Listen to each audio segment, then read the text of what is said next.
தலைப்பில் பேச வேண்டும். சங்ககால பெண்களையும் இப்போது இருக்கிற பெண்களையும் நீங்கள் ஒப்பிட்டு பேச வேண்டும் என்று அவர்கள் இந்த மகளிர் தின விழாவிற்காக அழைத்திருந்தார்கள். இன்றைக்கு அவரால் வர முடியவில்லை. சங்ககால பெண்கள் எப்படி, இந்த கால பெண்கள் எப்படி அப்படின்னு கேட்கும்போது கலைவாணர் ஐயா அவர்கள், கலைவாணர் NS கிருஷ்ணன் ஐயா அவர்கள் ஒரு திரைப்படத்துல சொல்லியிருப்பாரு. ஒரு திரைப்படத்துல NS கிருஷ்ணன் ஐயா அவர்கள் ஒரு நாற்காலி போட்டு உட்கார்ந்து இருக்காரு. அவரை பார்ப்பதற்காக அவருடைய நண்பர் ஒருவர் வீட்டுக்கு வராது.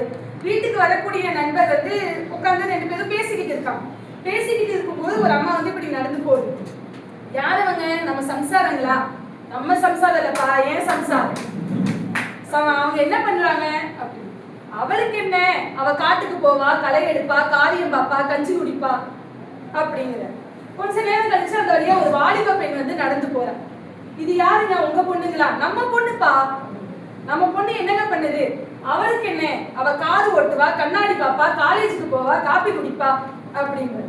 ஆக சங்ககால பெண்கள் எப்படி இருந்தாங்க, இந்த கால பெண்கள் எப்படி இருந்தாங்கிறத ஒரு நகைச்சுவையா NS கிருஷ்ணன் அவர்களுடைய கலைத்திறமையே அப்படித்தான் ஒரு நகைச்சுவையா ஒற்றை வசனத்துல அவர் சொல்லியிருப்பார். இன்னைக்கு கணவன் மனைவி காலில் விழுந்து விட்டார்கள். அதாவது ஆணும் பெண்ணும் சமம் என்று நாம் சொல்லிவிட்டோம். பின்பு யார் காலை யார் பிடித்தால் என்ன, குடும்பம் நன்றாக போகிறதா என்பதை தான் நாம் பார்க்க வேண்டும். நம்ம சங்க காலத்துல இருந்து எத்தனையோ ஆண்களை பார்த்துட்டோம், எத்தனையோ பெண்களை பார்த்துட்டோம். நம்மளுடைய அமைப்புல பாத்தீங்கன்னா கடவுளே குடும்பத்தோட இருக்கிற மாதிரி காமிச்சிருப்பாங்க. ஏன் காமிச்சிருப்பாங்க? நம்ம வீட்டுக்குள்ள அண்ணன் தம்பி 2 பேரும் ஒரு முட்டாய் வச்சுட்டு அடிச்சுக்கும் போது சொன்னோம், டேய் உங்களோட பெரிய தொல்லையா போச்சு, நீங்க என்னால சமாளிக்கவே முடியல அப்படின்னு அந்த அம்மா சொல்லும். அப்ப உள்ளது ஒரு பாட்டி சொல்லும், ஆமா பார்வதி பரமசிவன் குடும்பத்திலேயே ஒரு பழத்துக்காக அடிச்சுக்கிட்டாங்க, இது என்ன பெரிய விஷயமா அப்படின்னு அந்த அம்மா சொல்லும்.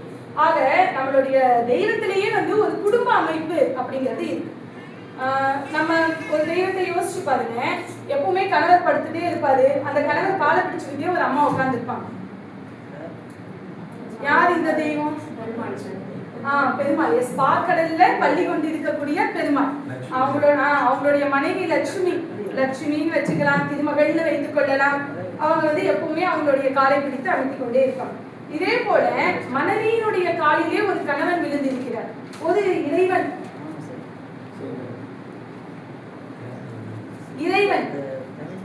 சரி, இப்ப அந்த கதைக்கு வரும். அதாவது கணவனின் காலை பிடித்த மனைவி யார் என்று கேட்டால் எல்லோருக்கும் தெரிகிறது. மனைவியின் காலில் விழுந்த கணவன் யார் என்று கேட்கும் போதுதான் இங்கு எல்லோருக்கும் சந்தேகம் பிறக்கிறது. அந்த சந்தேகத்தை இப்போது நான் நிறைவு செய்கிறேன்.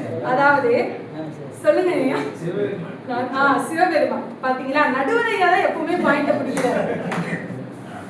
அவர் நடுவர் என்பதை அவ்வப்போது நிரூபித்துக் கொண்டே இருக்கிறார்.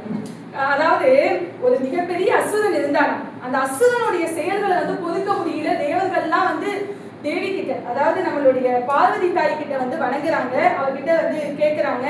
அவன் மிகப்பெரிய அசுரன். சோ அவளை வீழ்த்த வேண்டும் என்பதற்காகவே தேவி என்ன பண்றா, 14 வருடம் தவம் இருந்து அவனை வீழ்த்துவதற்காக வருகிறார்.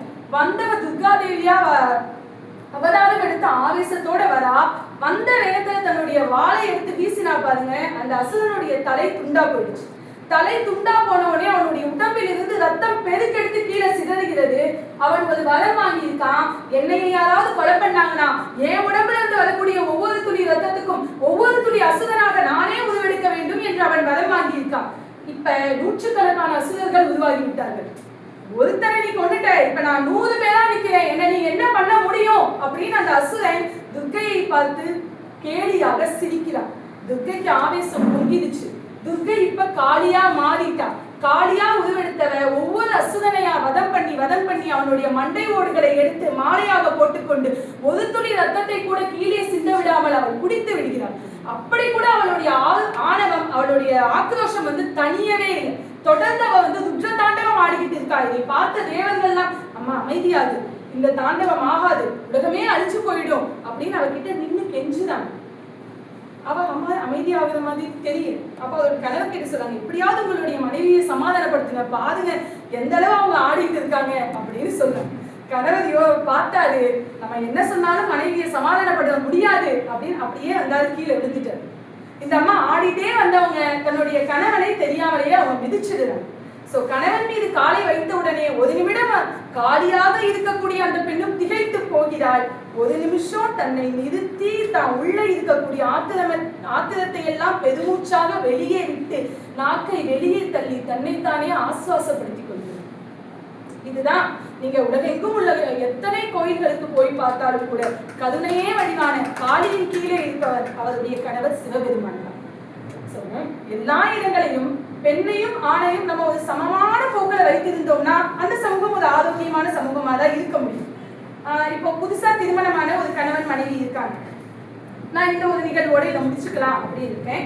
புதுசா திருமணமான கணவனும் மனைவியும் இருக்காங்க. இந்த கணவருக்கு ஒரு பழக்கம் இருக்கும். அவர் தினம் நைட்டு என்ன பண்ணுவார்னா ஒரு டம்ளர் எடுத்து வச்சுப்பாரு, ஒரு மதுபானம் எடுத்து வைத்துக் கொள்வார். அவர் தினமும் இரவு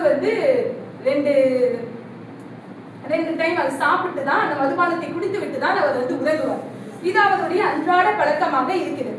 இந்த கணவர் என்ன பண்றாரு, ஒரு நாள் ஊருக்கு போயிட்டார். ஊருக்கு போனவர் அவர் போன வேலையெல்லாம் முடிச்சுட்டு மனைவிக்கு ஒரு சர்ப்ரைஸ் கொடுக்கலாம் அப்படின்னு சொல்லி அவர் திரும்ப வீட்டுக்கு வர்றாரு. வீட்டுக்கு பார்த்தா அந்த அம்மா கணவர் பாதிரியே அதே இடத்துல உட்கார்ந்து அந்த அம்மா மதுபானத்தை 2 டம்ளர் ஊத்தி அந்த அம்மா குடித்துக் கொண்டிருக்கிறாரு. இதை பார்த்த உடனே அந்த கணவனுக்கு எப்படி இருக்கு? கோபம், ஆவேசம், ஆத்திரம். அந்த கணவனால தாங்கிக்க முடியல. நீ எல்லாம் ஒரு பெண்ணா? உன்னை உன் வீட்டுல இப்படித்தான் வளர்த்தாங்களா? குடும்ப மானம் போச்சு, குடும்ப மரியாதை போச்சு, இதெல்லாம் ஒரு வளர்ப்பா இப்படின்னு சொல்லி அவன் ஆவேசப்பட்டு கத்துறான். அந்த பெண் ஒரு வார்த்தை கேட்கிறான், இவ்வளவு நாளா நீயும் தான் இந்த தவறு செய்ய. ஆக ஒரு ஆண் ஒரு தவறை செய்யும் போது அதற்கு பேர் உடல்நலக்கேடு. ஒரு பெண் அந்த தவறை செய்யும் போது அதுக்கு பேர் ஒழுக்கக்கேடா? ஒழுக்கம் என்பது பெண்ணிற்கு மட்டுமே எழுதப்பட்ட தனி சட்டமா? இதை பாரதி தெளிவுபடுத்துகிறார். கற்பை உயர்வென்று சொல்வோம், அதை இரு கட்சிக்கும் பொதுவிலே வைப்போம். ஒரு ஆண் செய்தாலும் ஒரு பெண் செய்தாலும் தவறுதான், சரிதான் என சொல்லி இந்த தெளிவோடு இனி நாம் வருங்காலத்தை எதிர்கொள்வோம் என சொல்லி வாய்ப்புக்கு